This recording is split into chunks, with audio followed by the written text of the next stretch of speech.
Introduction. Amit and Sanjay are planning to purchase some articles from the market. For this, Sanjay is ready and waiting for Amit.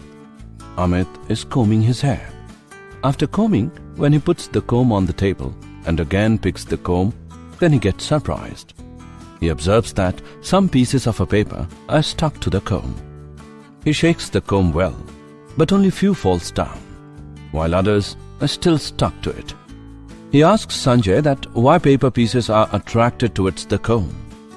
Sanjay tells him that it was due to the attraction of charges. When you comb the hair, then comb gains charge due to rubbing. When this comb comes in contact with the paper, then opposite charge gets developed on the paper, and due to this, they both attract each other. Students, electric charges are present everywhere around us. Today we will study about the electric charges and fields.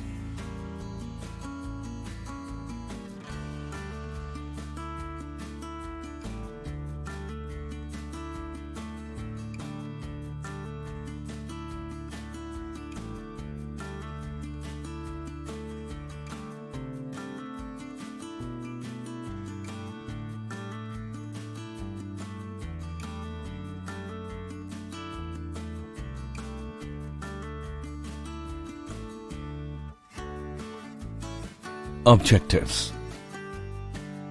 At the end of this lesson, you'll be able to define electric charge, define conductors and insulators, know about charging by induction, understand basic properties of electric charge, define Coulomb's law, calculate forces between multiple charges, describe electric field, draw electric field lines, know about electric flux and electric dipole, analyze dipole in uniform external field, calculate continuous charge distribution, define Gauss's law and its applications.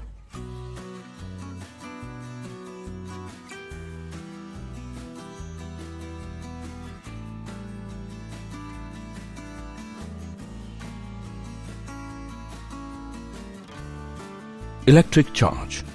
There are two kinds of charges: positive charge and negative charge. Like charges repel each other and unlike charges attract each other. If two glass rods rubbed with silk cloth are brought close to each other, they repel each other.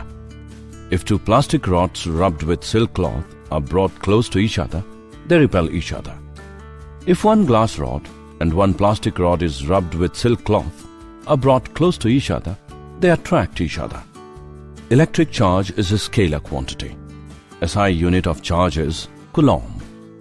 Every neutral object contains an equal number of electrons and protons. When the number of electrons and protons are not equal, the object possesses a net positive or negative charge.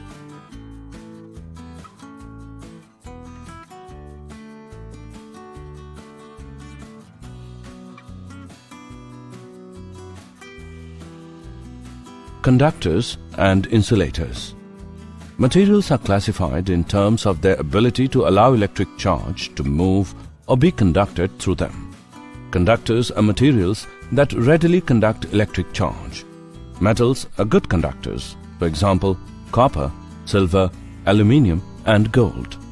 In a metallic conductor, the number of free electrons that can move throughout the material is large. The exact number of electrons detached from each atom depends on the nature of the material.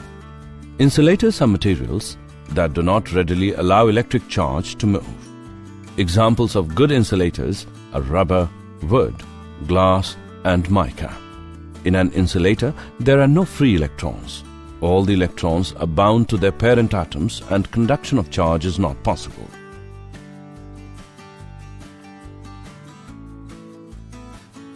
Charging by induction.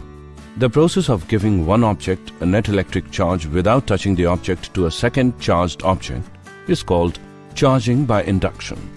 When a conductor is connected to the earth by means of a conducting wire, it is said to be grounded or earthed. Let's take an example to understand this phenomenon. Bring a negatively charged rod near an isolated uncharged sphere.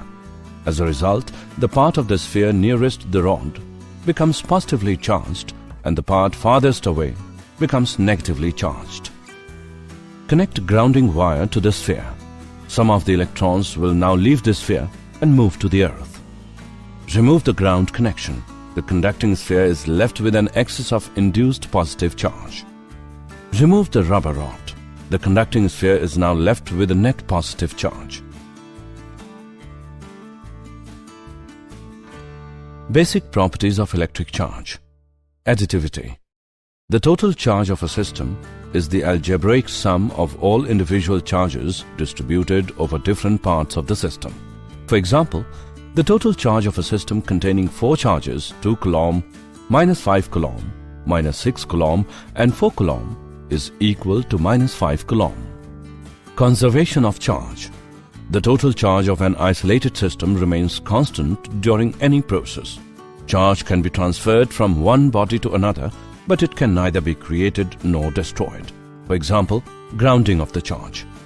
Quantization. Any charged body has a total charge that is an integral multiple of a certain smallest amount of a charge E. The smallest amount of free charge E that has been discovered is the charge on an electron or a proton having magnitude 1.60 into 10 raised to the power -19 Coulomb. Any charge Q on an object can always be expressed as Q is equal to NE, where N is an integer. Coulomb's law. The magnitude of the electric force exerted by one point charge on another point charge is directly proportional to the product of the magnitudes of the charges and inversely proportional to the square of the distance between them. The force is directed along the line joining the two charges. The magnitude F of the force between 2-point charges and separated by a distance r can be expressed mathematically as F is equal to K into mode Q1 into mode Q2 divided by r square. Here, K is a constant of proportionality. For vacuum and in SI system, Coulomb's law becomes F is equal to 1 upon 4 pi epsilon naught multiplied by mode Q1 into mode Q2 divided by r square.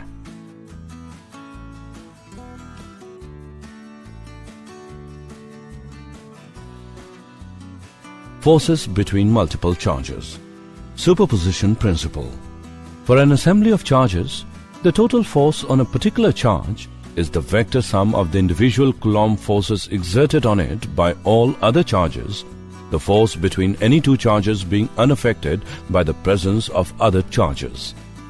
For a system of n charges, Q1, Q2, Q3 and so on till Qn, the total force F1 on charge Q1 due to all other charges Q2, Q3, Q4 and so on till Qn is F1 is equal to F12 plus F13 plus F14 and so on till F1n. This equation can be written as example. Let's take an example on Coulomb's law. Find the force on the center charge in given figure. Let's see the solution. Let F1 be the magnitude of the force with which charge Q2 is attracted towards Q1. We know that F1 is equal to 1 upon 4 pi epsilon naught multiplied by Q1 Q2 upon r square. Put the values in this equation, we get F1 is equal to 45 into 10 raised to the power -3 Newton, which is equal to 0.045 Newton.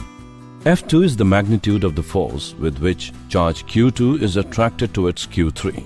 Put the values in the above equation, we get F2 is equal to 16.875 into 10 raised to the power -3 Newton, which is equal to 0.0169 Newton.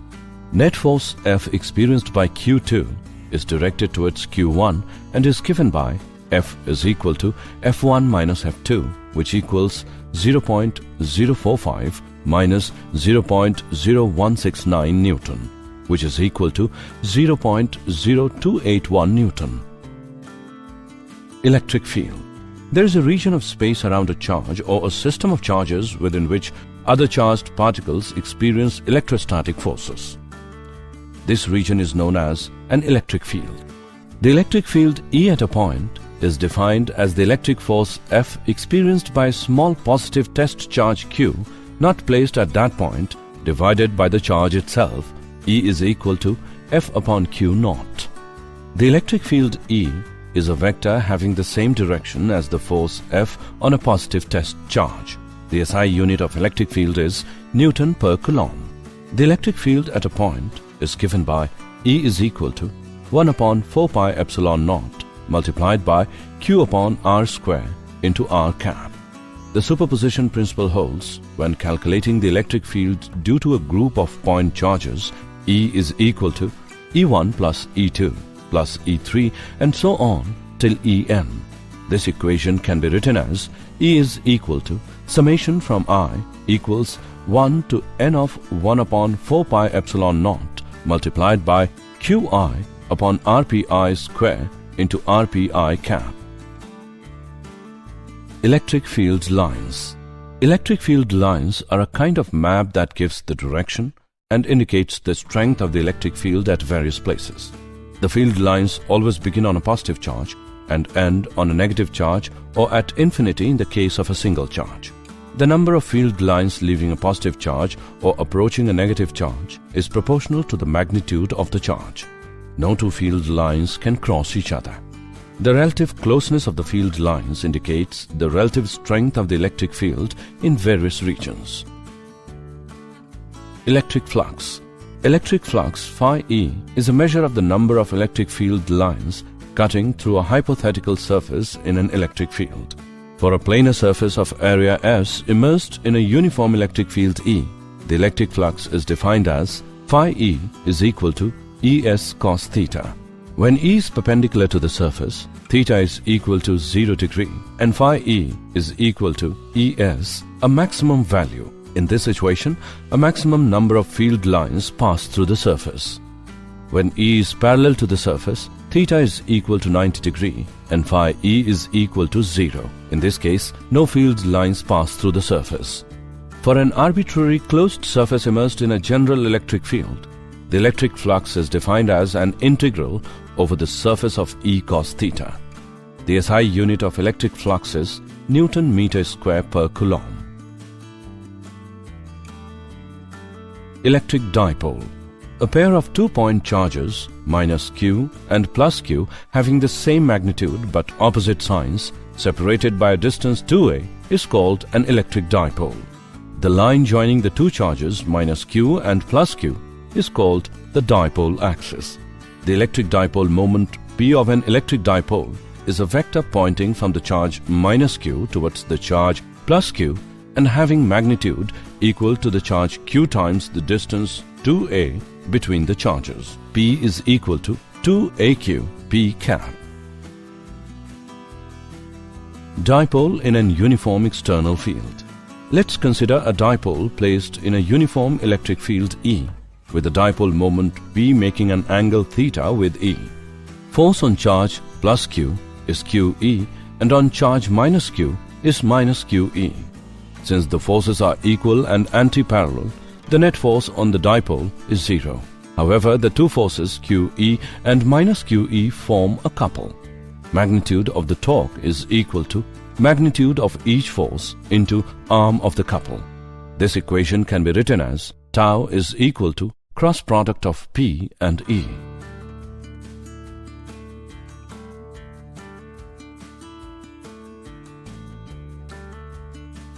Continuous charge distribution. The electric force on a point charge Q due to a charge distribution can be conveniently calculated by assuming the charge distribution to be a continuous one. Calculation procedure. Divide the charge distribution into infinitesimal elements. Find the force on charge Q due to one such element dq, assuming it to be a point charge. The resultant force on charge Q is obtained by the integration of the field contributions due to all other charge elements of the charge distribution. Linear charge density, lambda.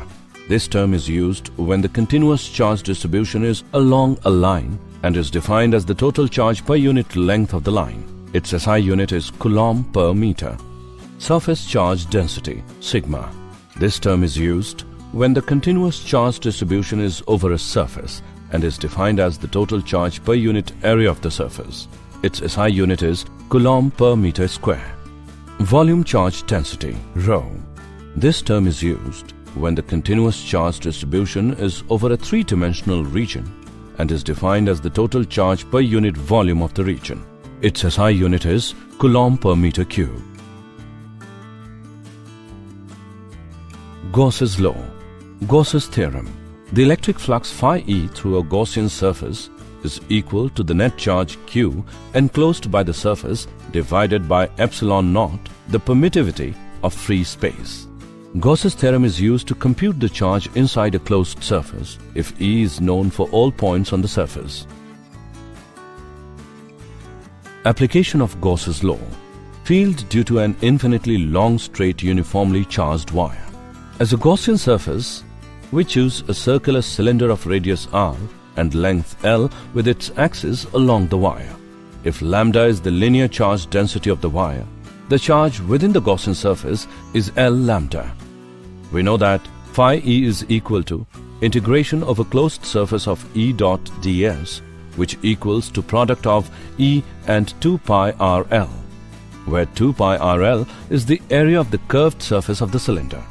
According to Gauss's theorem, we get electric field at any point at a radial distance r from the wire is equal to lambda divided by 2 pi r epsilon naught. Field due to a uniformly charged infinite plane sheet. As a Gaussian surface, we consider a circular cylinder of cross-sectional area A and height 2r with its axis perpendicular to the sheet. If sigma is the surface charge density of the sheet, the charge enclosed by the Gaussian surface is L sigma. We know that phi E is equal to integration over closed surface of E dot ds, which is equal to product of 2A and E. According to Gauss's theorem, we get electric field at any point at a radial distance r from the wire is equal to sigma divided by 2 epsilon naught. Field due to a uniformly charged thin spherical shell. To find the electric field at a point distant r from the center of the sphere of radius r, we choose a spherical Gaussian surface of radius r concentric with a charged sphere. If a rho is volume density of charge in the solid sphere, the total charge in the sphere is given by Q is equal to 4 upon 3 product of pi r cube and rho. Case 1. For points outside the solid sphere, r is greater than r. The electric field at any point distant r from the center of the solid sphere is equal to 1 upon 4 pi epsilon naught multiplied by q upon r square. Case 2. For points inside the solid sphere, r is smaller than r. The electric field at any point distant from the center of the solid sphere is equal to 1 upon 4 pi epsilon naught multiplied by rq upon r cube. Did you know? During rubbing, a body which has lower work function loses electrons and becomes positively charged. A body having higher work function becomes negatively charged by gaining electrons. Positron is a particle whose mass is the same as that of an electron. Positron has a positive charge of the same magnitude as that of the negative charge on an electron. Recently, the existence of particles of charge 1 upon 3e and 2 upon 3e has been postulated. These particles are called quarks.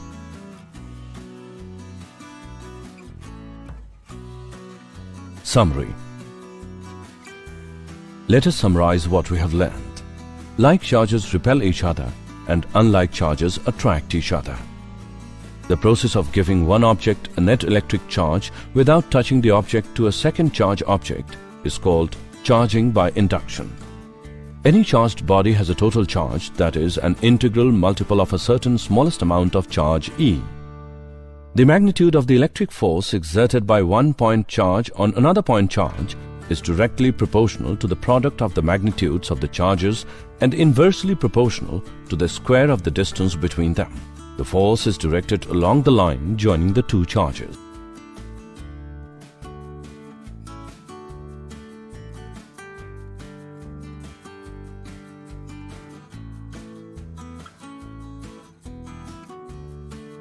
For an assembly of charges, the two force on a particular charge is the vector sum of the individual Coulomb forces exerted on it by all other charges, the force between any two charges being unaffected by the presence of other charges.